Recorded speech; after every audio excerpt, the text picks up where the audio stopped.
और यादगार पल जब हम सब भूजल संवर्धन मिशन शहरी के शुभारंभ के अवसर पर एकत्रित हैं और आज माननीय मुख्यमंत्री महोदय का 15 दिन के अंदर हम सबके बीच दूसरी बार आगमन हुआ है।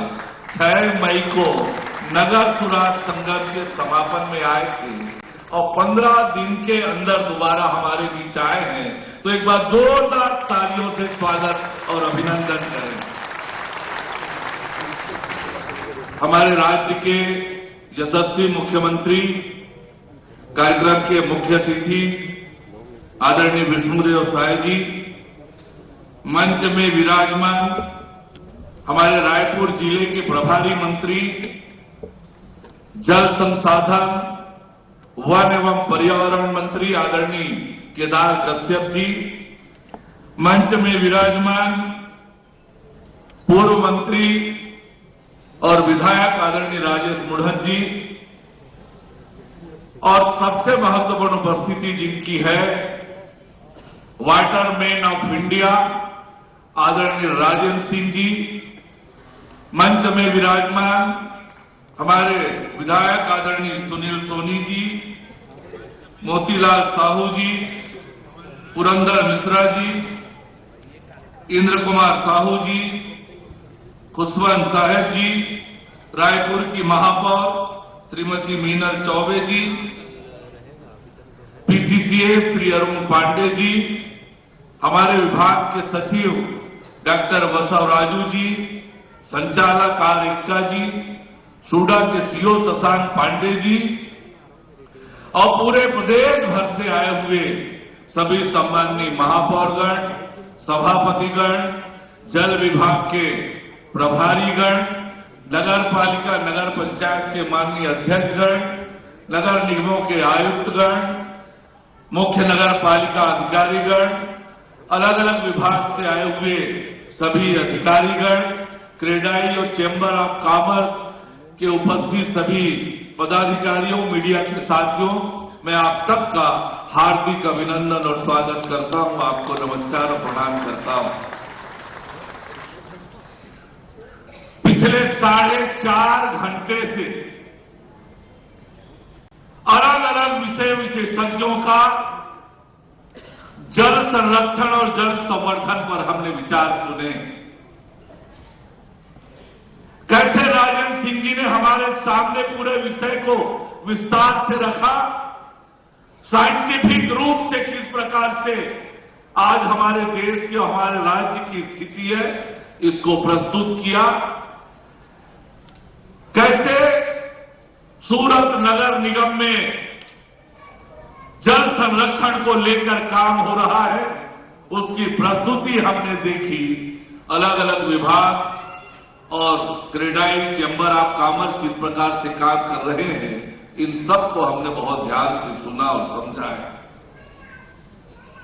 आदरणीय राजेंद्र सिंह जी ने 2 महत्वपूर्ण बात सरकार के लिए कही और हमारे राज्य के मुखिया उपस्थित हैं, वो दोनों बात उनके संज्ञान में लाना चाहूंगा।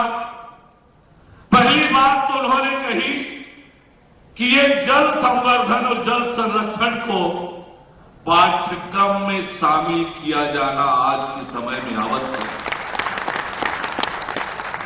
दूसरी बात उन्होंने जो महत्वपूर्ण कही छत्तीसगढ़ राज्य के संदर्भ में कि वर्षा के अनुरूप हमारा फसल चक्र हो ताकि कम वर्षा में हम फसल उगा सकें। ये दोनों बहुत महत्वपूर्ण विषय और बहुत महत्वपूर्ण सुझाव आदरणीय राजेंद्र सिंह ने हम सबको और सरकार को विशेष कर दिया है। जिस प्रकार की स्थिति आप नगरीय निकायों के पदाधिकारी बनने के बाद आपने अपने निकायों में जो महसूस किया कि कैसे पेयजल को लेकर दिक्कत हो रही है, उस दिशा में निकाय के माध्यम से, जन सहभागिता के माध्यम से, हमारे औद्योगिक इकाइयों के माध्यम से हम जल संरक्षण और जल संवर्धन की दिशा में काम कर सकते हैं। आज के समय में ये सबसे बड़ा विषय हमारे सामने है और उसी से प्रेरित होकर हमारे विभाग ने पंडित दीनदयाल उपाध्याय भूजल संवर्धन मिशन शहरी इसकी योजना रचना की। इस योजना का नाम पंडित दीनदयाल उपाध्याय के नाम पर क्यों हुआ, क्यों रखे, ये मैं आपको बताना चाहूंगा कि पंडित दीनदयाल उपाध्याय सांस्कृतिक राष्ट्रवाद के प्रणेता रहे हैं। देश की अर्थव्यवस्था हमारी संस्कृति और सभ्यता से मेल खाती हुई बने, सरकार की योजना हमारी संस्कृति और सभ्यता से मेल खाती बने, यही पंडित दीनदयाल उपाध्याय जी ने एकात्म मानववाद गरीब कल्याण की दिशा में हमें एक नया कंसेप्ट दिया है। और जैसे मैंने कहा कि सांस्कृतिक राष्ट्रवाद के वो प्रणेता है, और हम सबके सामने राजेंद्र सिंह जी ने कहा, वाटर मैन ऑफ इंडिया ने, कि जल हमारी संस्कृति का अटूट रिश्ता है। जल आपका संबंध हमारी संस्कृति से है। उन्होंने ये भी कहा, नदियों का सूखना संस्कृति को, हमारी सभ्यता को कमजोर करती है, और जब नदियां प्रवाहित होती है तो हमारी संस्कृति और सभ्यता भी प्रवाहित होती है। जल का संबंध विशुद्ध रूप से हमारी संस्कृति, सभ्यता और संस्कार से रहा है। हमारे पूर्वजों ने हमारे लिए तालाब खुदवाए, कुएं खुदवाए, पर बाद की पीढ़ी को जितनी गंभीरता से जल को लेना चाहिए था वो नहीं लिया, और इसलिए आज हमारे सामने एक चुनौती के रूप में उभरी है। और जैसे राजेंद्र सिंह जी ने बताया कि जितने पैमाने पर छत्तीसगढ़ में बारिश होती है, तो हम उस रेड लाइन एरिया में नहीं है।